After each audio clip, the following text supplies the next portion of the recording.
hate that when you forget to do it, you film it.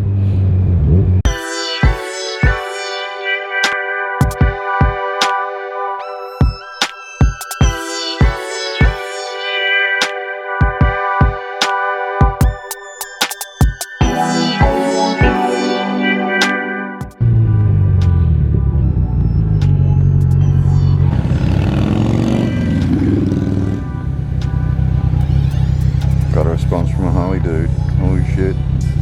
There's a disturbance in the force. Come on, lights. Jesus Christ. It was a whole minute earlier than yesterday. This idiot. Okay, take it back, I'm sorry. What to expect when you start riding again? It sounds really wanky, doesn't it? Here's what happened to me when I started riding again. I lost a bit of weight. Oh, yep. And I had heaps of fun. And I'm still having heaps of fun. Okay, that's the end of that one.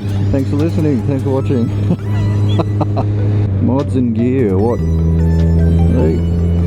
I've done and what I would do to my bike. These bar end mirrors, I'm thinking of swapping them out and getting some that are a little bit flexible. Because a few weeks ago, or maybe months ago, I was zipping through traffic and I just accidentally, ever so lightly, tapped someone's mirror, and I felt really freaking bad. I didn't damage their car, and I didn't damage the bike or anything, but oh god, it made me feel bad. I feel like an absolute dead shit. I want to get ones that are flexible and fold, because these are solid as, these ones, they don't move too much, which is good and bad. Just letting it ride, you know. Like this jacket, fairly cheapy. I think it was only 200 bucks Oz. I really like it now. Don't know if I'd like to slide down the road in it. It's not too bad. It's got no armour in the back. It's just shoulders and elbows. And these gloves, they're same brand. And I did that by accident. All I was after was something with a little bit of green in it. They're not a bad glove.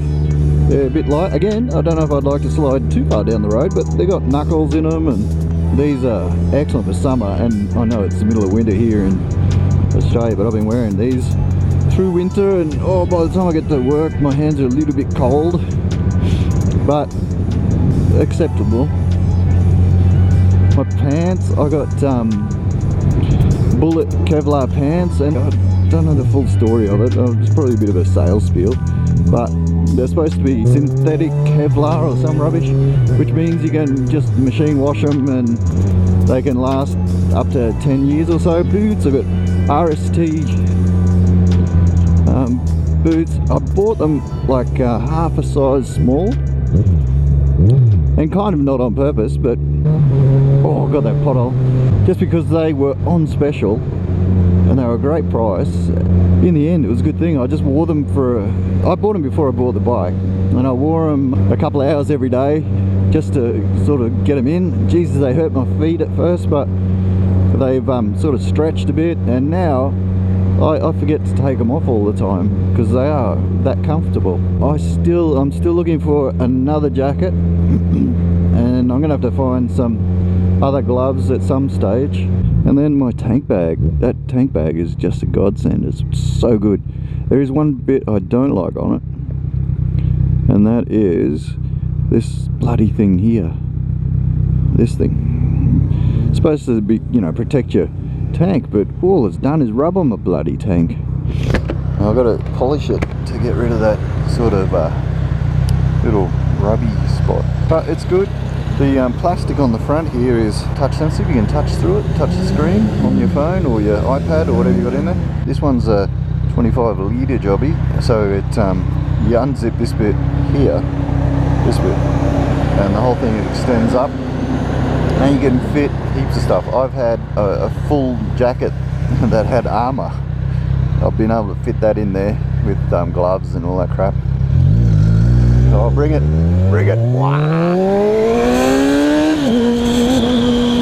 And like I described in one of the other videos, it's got a little thing that you bolt on. You pull a couple of, or three screws out of your tank filler cap, and then attach this thing onto that with its own screws that go in there, lock it all down, and then the whole thing sits off your tank. That was the whole idea of it.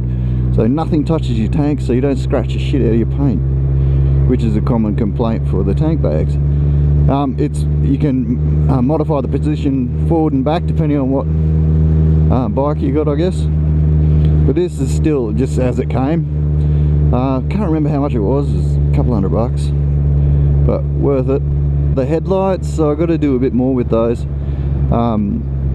The ones I got are cheap Chinese knockoffs, and I think they're a little bit short in the length of them, so the actual bit where the beam or the light is made is too far back, so I don't think it concentrates or focuses the beam well enough. So at night it not as good as it could be. It's better than standard, but still not as good as it could be. Moto dynamic taillights that I put in, which are integrated blinkers, super happy with them, except the middle section of it all died in the arse, and all I had was like 3 LEDs on each side that were lighting up for brake and blinker. And I had, you know, because it's from the States, I ended up like pulling it to bits, and which was a bit of an ordeal actually. But I pulled it to bits and resoldered it because it had a really shitty solder job done. There was bugger all solder on the main bit where all the little layer things go through. That's a really good explanation, isn't it? Poor quality inside it, but I whacked a bit more solder into those joints, and it's been good since.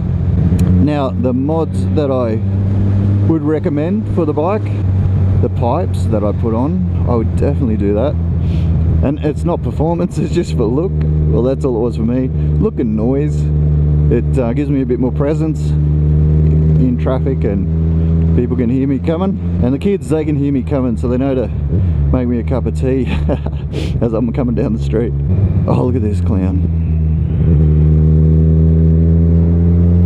Future mods, I would probably go, in the future I'll go a full exhaust system, which means I'll have to do something about noise. I don't know how I'm going to deal with that, just to manage fuel and give me a bit more power, and maybe modify the ECU to give me just a few more RPM. Like, the more I ride this, the more I miss the extra 3000 RPM that you'd have on, say, a ZX10. You feel like the thing just wants to go, just wants to wind out just a little bit more, and I constantly, when I'm sort of giving her a bit of flogging, constantly bounce off that bloody rev limiter. Maybe an extra 500 RPM or something like that, something that's not going to destroy my motor. Maybe that's the answer. Tyres, I don't know what I'm going to go for with the tyres, but I've done about 8,000 Ks now on it, I think. Let me have a look. I have done 7,791 Ks since I bought it. Basically a car tyre on the back now because it's gone a bit square, because I haven't been doing enough twisty stuff. I've just been commuting to work, so it just chews the shit out of the centre of your tyre. And I don't know how good the Battle Axe tyres are. Like, I mean, when I used to ride before, however many years ago, that was like 20 years ago, I was using Battle Axe tyres, so I'm confident that the technology has improved. But maybe there's like a dual compound, something that's a little bit harder in the middle and softer on the sides or something. I don't know, I'll have to do a bit of research there. I think my next mods, which will be a while away, will be maybe some performance mods, because, you know, like, too much power is just not quite enough. But I still, don't get me wrong, I still respect this thing. It's got plenty of power, but a little bit more is always good.